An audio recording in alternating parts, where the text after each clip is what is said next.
Welcome to our ICT4D conference podcast. My name is Sonja Ritzel at CRS, and I'm interviewing experts for you on applying digital innovations for global development and humanitarian response.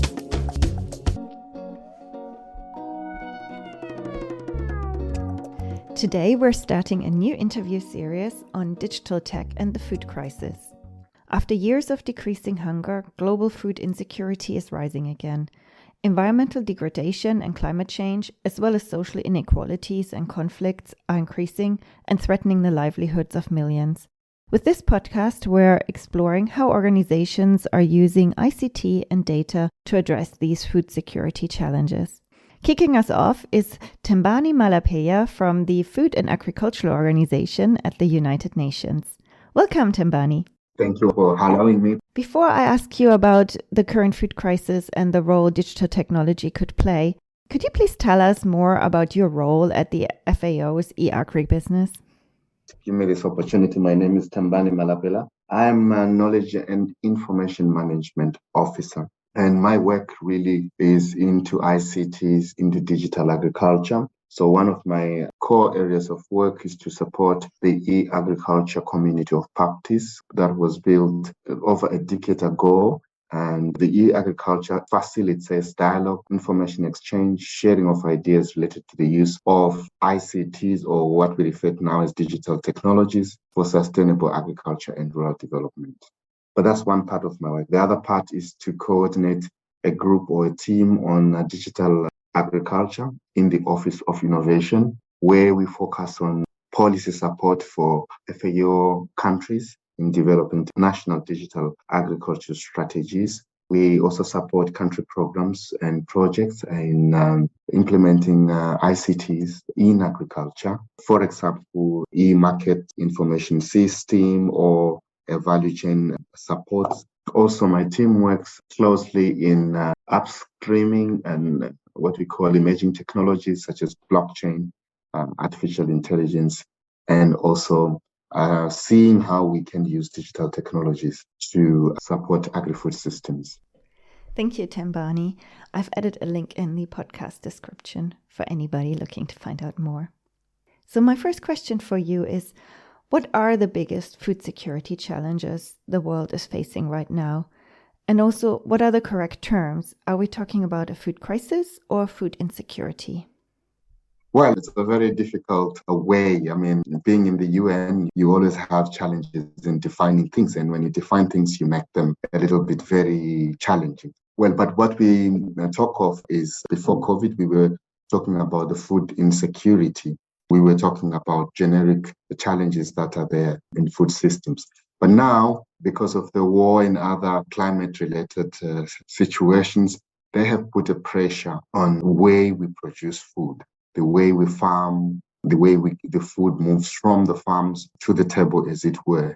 So there was a UN conference organized in 2021. It was called UN Food Systems Summit. In that summit, a lot of more roles were assigned to UN food systems, where all the complementary systems that are used in producing food, by looking at all the producers, such as farmers, fisheries, such as pastoralists, and also smallholder farmers, and then looking at everyone else involved into transforming the food, the way that we produce food, the way that we consume food. So we talk about the food systems now. Yes, we also talk about the food crisis. The food crisis is the crisis of our biggest challenge that we do have. We have two faced challenges when it comes to food. The first is that there is a growing number of people who are hungry every day in the developing world. According to the recent numbers, between 702 and 828 million people were hungry in 2021.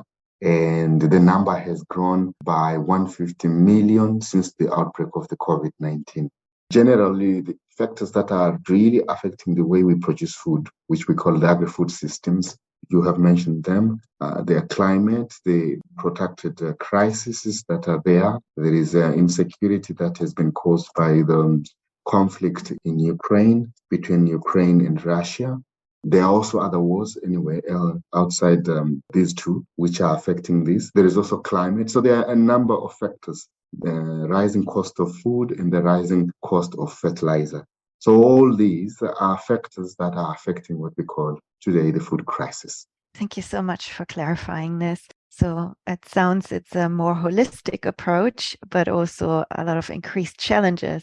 So I guess no wonder that we are also looking at digital technology and particular data to address these challenges and to help the programming. How do you see the role of digital technology and data play in addressing the food insecurity?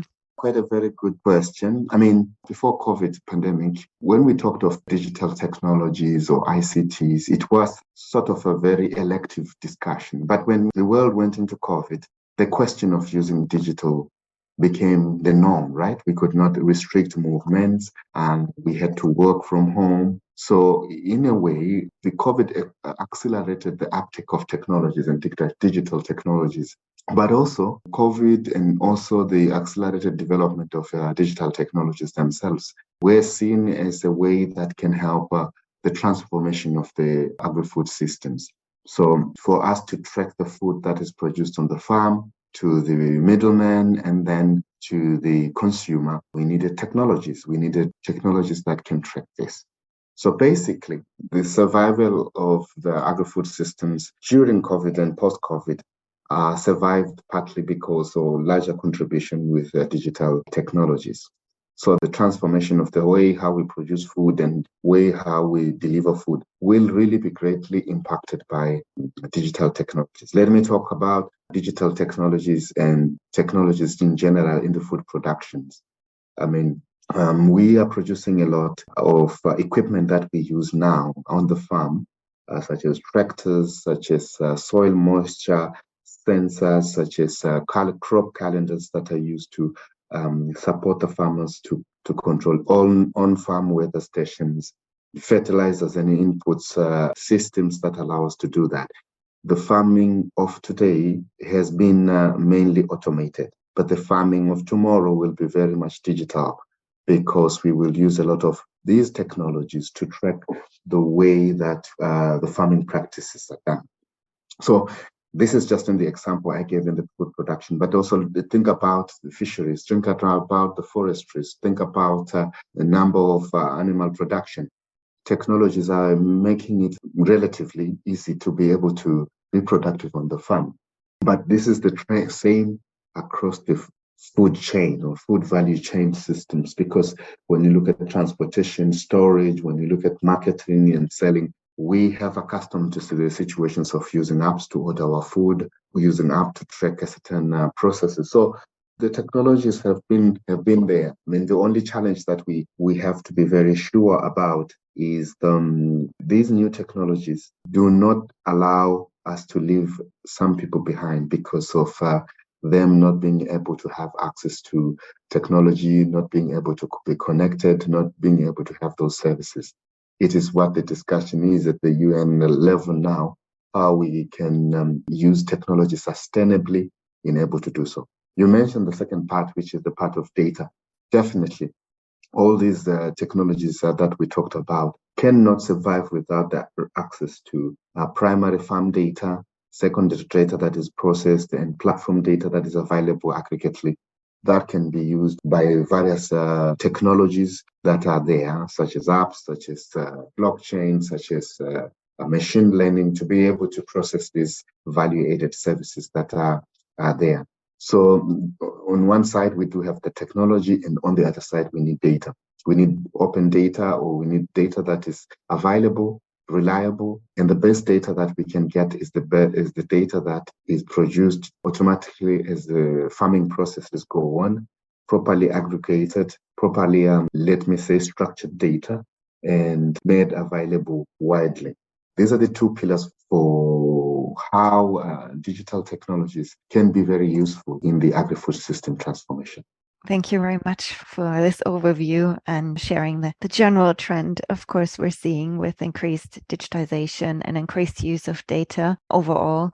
May I ask you, if you had to choose like a specific technology innovation, is there something you're particularly excited about, something that you think might hold the greatest opportunity to make an impact? Or so whether you obviously mentioned earlier in explaining the work your team does, like cryptocurrency. Of course, we always hear about AI or always innovations around GIS. So what particular technology innovation are you excited about?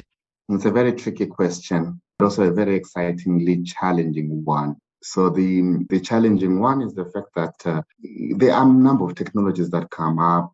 You mentioned artificial intelligence, you mentioned a blockchain, you mentioned a number of these technologies. I think for me, the most exciting one is to be able to use data. So artificial intelligence for me is one that will likely to be able to get insight from various data that we have.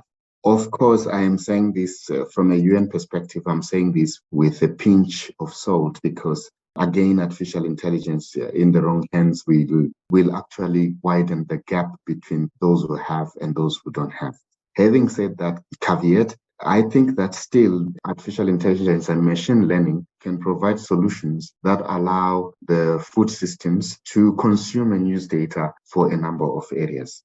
For example, let's talk about weather warning and resilience, looking at climate changes, looking at production changes, also giving us on the fly estimates. So it could work really for policy implementation and also for policy overview. So I'm excited about this technology if it's used very well, and also its ability to consume a number of aspects of applicability. You can use it in an economic sense. We can use it with production data. We can use it with supply data. Of course, it will take a lot of innovations and a lot of technological adaptations for it to be able to do so. But when I look at this and the way that the systems are designed, the way we produce, distribute, and consume food, and the challenges that we have, I can see that it is the technology that can help address these ad hoc changes that we are faced with, the address systematic request of data that we have. Of course, the biggest challenge is that there is a need for extensive use of complex computer modeling and artificial intelligence tools that are needed. Various expertise will be needed, which affects our food systems. There is a need for looking at a number of drivers that we have, a number of actors that we have in the food systems. But there is really, really potential in having what we call food systems modeling that can look at what is required at each level and see how we can do that. So if you ask me for my favorite, yes, I will say artificial intelligence and machine learning in agriculture could bring us to a situation where we can at least pinpoint areas to address in the production of food and also across the food value chain or across the food system. Thank you so much for sharing this. And I guess in some ways, maybe not so surprising, particularly going back to our first question when you were talking about the very holistic and very complex viewpoint around food security, then of course, machine learning and AI really help dealing with those increased complexities. Thank you so much for sharing your insights. I think I'm at the end of my questions. Is there anything else you would like to share? Well, what I would like to say is that a holistic approach is needed for us to address the challenges that are faced in the agri-food systems. There are some policy level implementations, there are some political level decisions, there are some technological level decisions that are needed. There are also some infrastructural decisions that are needed. So we need a whole systems approach. If we embrace the UN food systems approach of working together and working with all the partners, technology is a driver or is an enabler. As technology is also available for us, we need to be working together across the UN agencies, across the private sector, across the innovators themselves in countries and governments in addressing the challenges faced by the food systems. Otherwise, the food crisis will continue in the next decade. So countries have in the next 7 years to move to their targets within the 2030 agenda. So we hope that we can leverage the adoption of technologies within the context of agri-food systems. Thank you so much. Thank you also for allowing me to express my opinions and also to share this with the community. And thank you for listening to our ICT Foodie Conference podcast. I hope you join us again next week when we will hear from Agra on how they're using digital technology to address food security challenges in Africa.